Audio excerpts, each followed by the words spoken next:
Hey, Chandler here, and instead of talking about movies today, I want to talk about how I talk about movies, specifically about my rating system.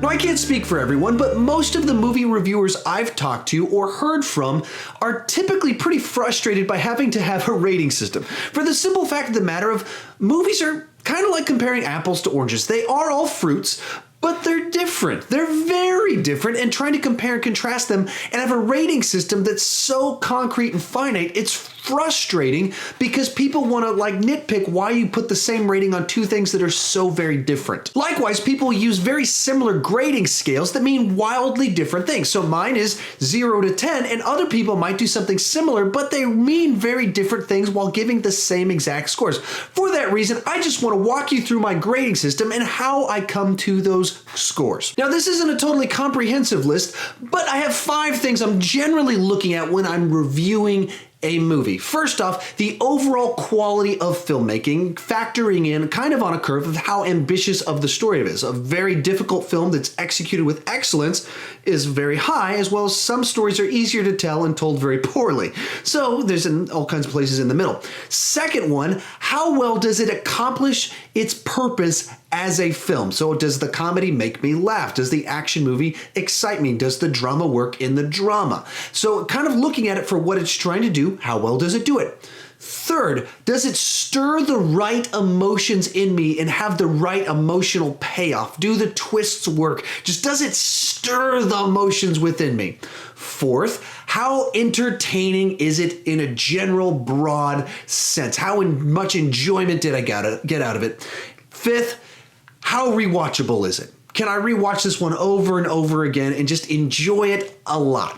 Now, this is a tricky scale because Schindler's List has no rewatchability. I don't want to watch that ever again. I'm sure I will, but I don't want to rewatch it, but I'd probably give it a 10 out of 10 because it's such excellent filmmaking. It accomplishes purposes so well and stirs your emotions just right.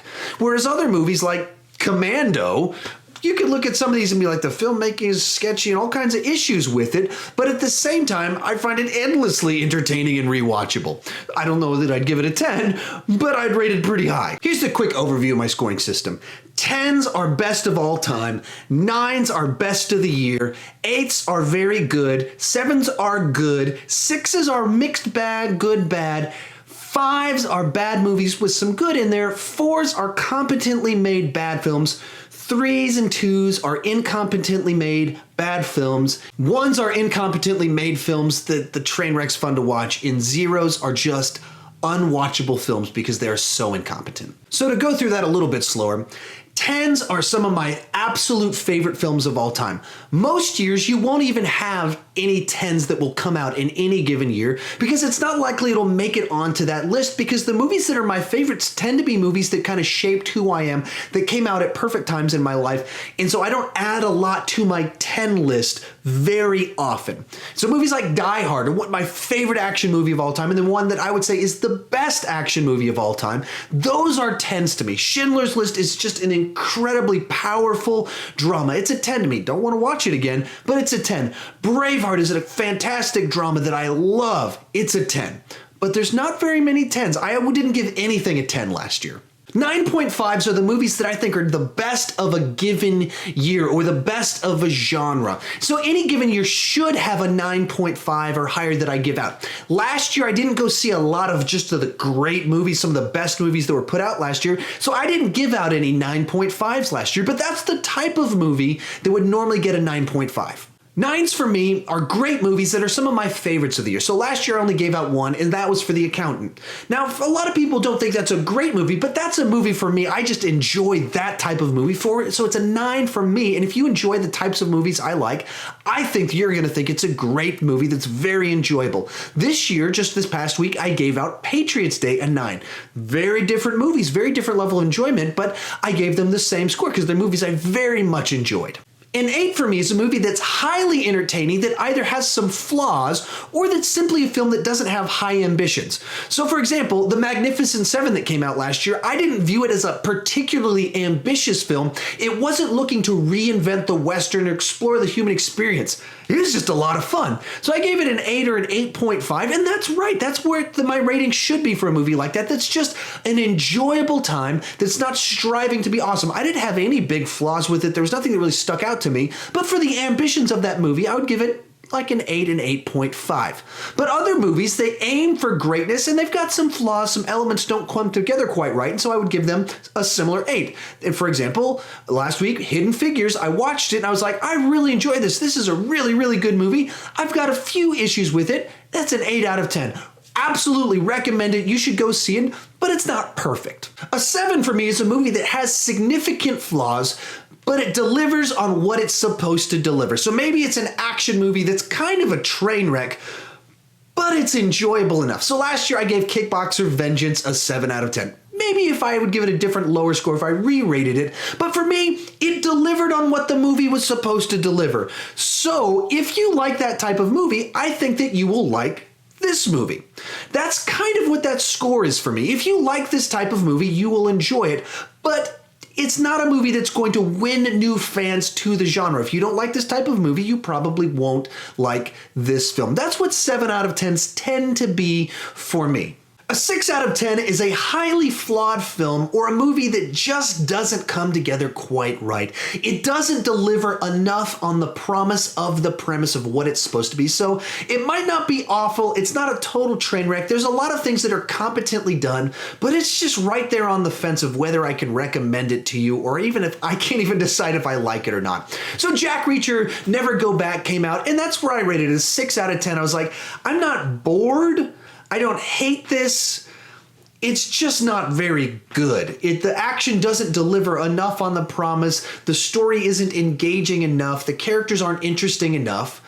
But I don't hate it. If it came on TV, I'd probably watch it again, but I'm certainly not rushing out to buy it. I can't really recommend that you spend $10 to go see this movie. So it's just kind of right there at a 6.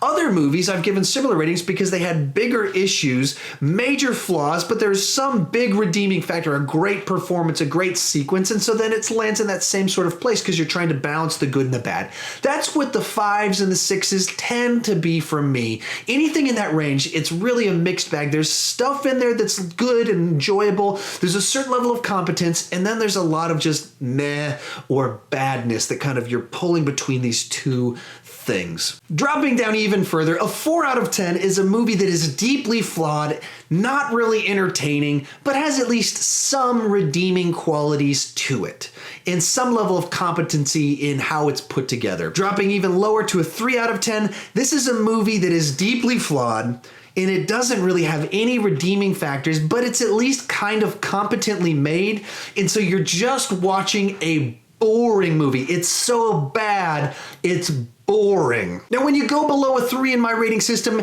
actually things get a little bit better because these movies are so bad they're incompetent and they become good again. So 2 out of 10s for me are so bad they're good. They're incompetent, and so there's a joy and delight you can have watching them because they're so bad they're good. A 1 out of 10 for me is so bad you've got to see it. Such levels of incompetence in a movie that's made that you just have to watch it. It's thoroughly enjoyable. So like Trolls 2, horrible movie, wildly incompetent in its filmmaking, but you got to see it. And it's unbelievably enjoyable to watch with a group of people because it is so bad you have to see it. But then you got that 0 out of 10 where it's so incompetent, it's just unwatchable. It's just right in that place where there's nothing to hear, and it's just tedious to sit there and watch such incompetence on screen. So anyway, that's my rating system. That's the way I kind of view things. And it's really tricky because like a drama can be very well made and be unbelievably boring. Where do you rate that? And that's where sometimes rating systems get very frustrating and annoying. For me, I'm going to factor in kind of that entertainment factor, the rewatchability, pretty heavily into things, as well as on movies that are meant to be enjoyable, popcorn type movies. So if I just get raw enjoyment out of it, I'm going to rate it higher even if there's incompetence in the filmmaking. Whereas a drama, I will give it credit for being competently made with great acting, even if I don't want to watch it again. I'll still give it like a 6.5 or a 7 and say, like, this is a drama with a story worth viewing, even though it's boring. You only want to watch it once. Just a couple more things to talk about with my rating system. First off, I like to rate genre movies on a curve. Movies that are made for a very specific demographic, I'll tend to try to give 2 ratings to it. So like Batman Return of the Caped Crusader is a cartoon that's based off of the 60s Batman. There's a very specific audience group of people that want to see that, and then there's a bunch of people that would have no interest in that. With a movie like that, I'll try and rate it on kind of both of those 2 scales as to where each of those groups of people would see it. And so like that movie, I gave it both an 8 out of 10 and a 6 out of 10. So if you're into this sort of thing, I would think, yeah, you would think this is a really good, very enjoyable film. If you're not into this kind of thing and you watch it, it's not horrible, it's not incompetent, it's not mind-numbingly stupid, you just won't be into it. So it's like a 6 out of 10. So I rate a lot of movies somewhat on a curve if they're in that type of filmmaking, or like Shark Night 3D. It's a movie that my wife loves because it's a dumb shark attack movie. Sharknado might be one that you would talk about, that most people are going to give this like this incredibly low score. Other people might rate it unusually high, just because for them it has a certain quality to it that's just very enjoyable. Now that's one for me would be like a perfect example potentially of, a 2, something like that, so bad it's good. Potentially. I don't know that I've watched any of the Sharknado movies beginning to end.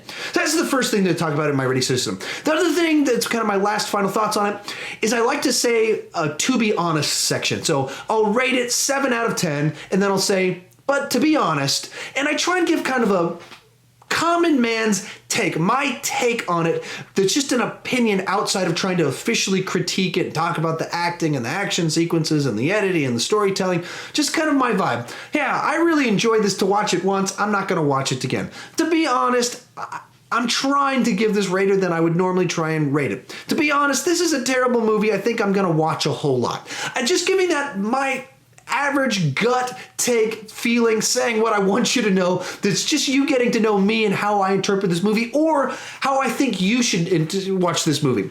For example, one of the last movies I saw in the theater before doing this video was Split. It's one of M. Night Shyamalan's movies. And my take on it was basically, this is not a great movie that lives up to his best films, but I would highly recommend someone that loves his great films, all of you, just go see this movie. I would highly recommend it to you. Average goers, if you're not familiar with M. Night's work, go with my original rating that it's good, not great. So that's my rating system. How about you? Tell me in the comment section, how do you like to rate movies and talk about movies? What do you find most useful to articulate your feelings to other people? I know for me, I'm just frustrated by the idea of having a rating system because the purpose of it is to help have a comparative scale for other people to understand what you're saying about it in a concrete fashion. But you're tying me down talking about some very different things, so it's very frustrating. How about you? Tell me in the comment section, what do you think about rating systems? How do you rate them? How do you talk about them? I don't want to just talk about movies and rating systems. I want to talk with you about movies and rating sections, so please join us in the comment section down below. If you're new to my channel, if you've never watched one of my videos before, this is a very weird first video for you to watch. Please consider clicking that subscribe button so you can see the movie reviews I do. I do 3 or 4 of them a week, and I actually apply this scale that you just heard about. Also, during the work week, I put out a video each week talking about the daily movie news and my thoughts and opinions on it, trying to keep you informed as well as my thoughts on what's going on. Also, I try to do a live show every single Sunday, have some guests join me, but interact with the chat room. Big idea is just to be able to talk movies, because I don't want to just talk movies. I want to talk movies with you. That live show gives me an opportunity to bounce back and forth with you guys in the chat board. Love it if you would join us there. And as always, thank you for watching.